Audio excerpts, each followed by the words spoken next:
आज मैं आपके साथ शेयर करने जा रही हूँ चने की दाल के बड़े की रेसिपी। बहुत ही ज़्यादा टेस्टी लगते हैं और बहुत जल्द बन के तैयार होते हैं ये क्रिस्पी क्रिस्पी चने की दाल के बड़े। देखिए इसकी आवाज़ से ही पता चलता है ये कितने क्रिस्पी बने हैं। तो चलिए शुरू करते हैं हम आज की रेसिपी। सबसे पहले हम चने की दाल ले लेंगे। 1.5 कप के करीब मैंने यहाँ पर चने की दाल ले ली है। अब हम उसमें पानी डालकर इसको 2 बार अच्छे से हम धो लेंगे। इसको हम 2 बार अच्छे से धो लेंगे और इसका पानी पूरा निकाल देंगे। ये देखिए हमने इसका पूरा पानी निकाल दिया है। अब हम इसमें थोड़ा पानी डालकर इसको सोख होने के लिए रख देंगे। दाल को हम गला के रखेंगे 2 से 3 घंटे के लिए। ये देखिए 3 घंटे के करीब हो गए हैं। अब हम दाल देख लेंगे। दाल को 3 घंटे हो गए। दाल हमारी अच्छे से गल गई है। अब हम इसका पूरा पानी निकाल देंगे। ये देखिए इस तरीके से मैंने छलनी में इसका पूरा पानी निकाल दिया है। अब पानी निकालने के बाद हम इसको मिक्सी के जार में डाल लेंगे और इसको दरदरा पीस लेंगे। इसको ज़्यादा बारीक नहीं पीसना है, तो हम पेस्ट की तरह इसको दरदरा पीस लेंगे। मैंने इसको देखिए इस तरीके से पीस लिया। इसमें कुछ कुछ दाल ऐसी रह गई हैं। अब मैं इसको बाउल में निकाल लूँगी। ये देखिए दाल मेरी कितनी सारी इसमें रह गई हैं। ये बहुत ही ज़्यादा अच्छी लगती हैं। ये देखिए अब मैंने दूसरी बार मैं इसको पीस रही हूँ, तो इसमें मैं 2 हरी मिर्ची डाल रही हूँ और 1 इंच अदरक का डाल दिया है मैंने इसमें, और इसको डाल के मैं अच्छे पीस लूँगी। ये देखिए ये भी मैंने अच्छे से बारीक पीस लिया है। इसमें हरी मिर्ची और अदरक मैंने ये सब डालकर अच्छे से अब मैं इसको बाउल में डाल दूँगी। अब बाउल में डालने के बाद मैं दोनों को अच्छे से मिक्स कर लूँगी। दाल को अच्छे से मिक्स हो जाए मिक्सचर में हरी मिर्ची और अदरक का पेस्ट। ये देखिए अब मैं इसमें बारीक कटा हुआ कड़ी पत्ता डाल दूँगी। बारीक कटा हुआ प्याज डाल देंगे इसमें। प्याज डालने के बाद मैंने इसमें बारीक कटा हुआ हरा धनिया डाल दिया है।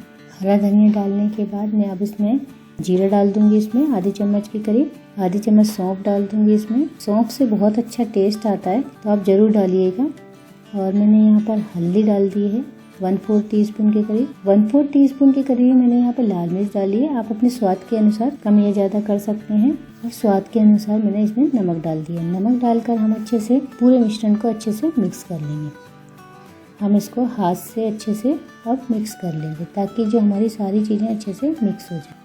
ये देखिए आप इसमें ज़रा भी पानी ऐड नहीं कीजिएगा, नहीं तो यह जो मिश्रण है वो आपका थोड़ा सा पतला हो जाएगा, तो आपके बड़े बनने में थोड़ी सी मुश्किल आएगी। ये देखिए मैंने अच्छे से मिक्स कर ली हैं सभी चीज़ें। ये देखिए अच्छे से मिक्स हो गया मेरा सारा मिश्रण। मेरे दाल का मिश्रण है अच्छे से मिक्स हो गया। अब मैं थोड़ा सा पार्ट लेकर हाथ में और इसके गोल गोल बड़े बना लूँगी। ये देखिए मैंने इसको राउंड शेप दे दिया है। आप किसी भी शेप के दे सकते हैं, ओवल शेप के, या जो भी आपको शेप देना है वो दे सकते हैं। ये देखिए मैंने इसको राउंड शेप में बनाया है और इसको इसी तरीके से हम सभी इसी तरीके से बना लेंगे हाथ में लेके। अगर आप इसके हाथ में चिपक रहे हैं तो आप हाथ में थोड़ा सा तेल लगा लीजिएगा और इसको बना लीजिएगा। ये देखिए मैंने सभी बना लिए हैं इस तरीके से। और अब मैं एक कढ़ाई में तेल गरम कर लूँगी और सभी बड़ों को इस तरीके से डीप फ्राई कर लेंगे। और ये हमारे जो बड़े हैं वो पहले हाई फ्लेम पे रखिएगा, फिर धीरे धीरे इसको मीडियम फ्लेम पे करके इसको सेक लीजिएगा। अगर हम हाई फ्लेम पे सेकते हैं तो ये अंदर से कच्चे रह जाएंगे।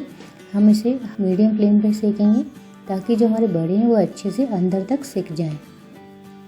ये देखिए हम इसको अलट पलट करके दोनों तरफ से अच्छे से सेक लेंगे। ये देखिए हमारे जो बड़े हैं वो दोनों तरफ से अच्छे से 5 से 10 मिनट में ये अच्छे से सिक जाते हैं। इनको मीडियम फ्लेम पे सेकते हैं, इसलिए इसमें थोड़ा सा टाइम लगेगा। ये देखिए ये जो हैं सिक गए हैं दोनों तरफ से अच्छे से।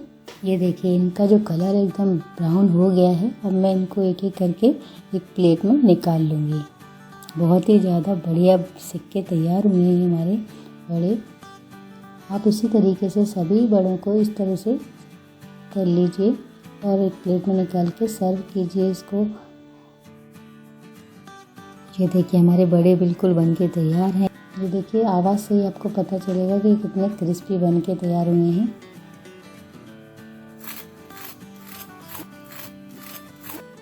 मैं आपको खोल के दिखाती हूँ। अंदर से देखिए अच्छे से, कितने अच्छे से सिका है। ये देखिए बहुत ही ज़्यादा अच्छे से सिक के दिया है। इसमें बहुत अच्छी खुशबू आ रही है, बहुत ही ज़्यादा टेस्टी लगते हैं। आप इस रेसिपी को ज़रूर ट्राई कीजिएगा। आप इसे सर्व कीजिए हरे धनिया की चटनी के साथ, इमली की चटनी के साथ या फिर सॉस के साथ, बहुत ही टेस्टी लगते हैं। हमेशा की तरह यदि आपको मेरी रेसिपी पसंद आई है तो आप इसे लाइक, शेयर, सब्सक्राइब ज़रूर कीजिएगा। मिलते हैं अगले वीडियो में, तब तक के लिए take care, bye bye, thank you.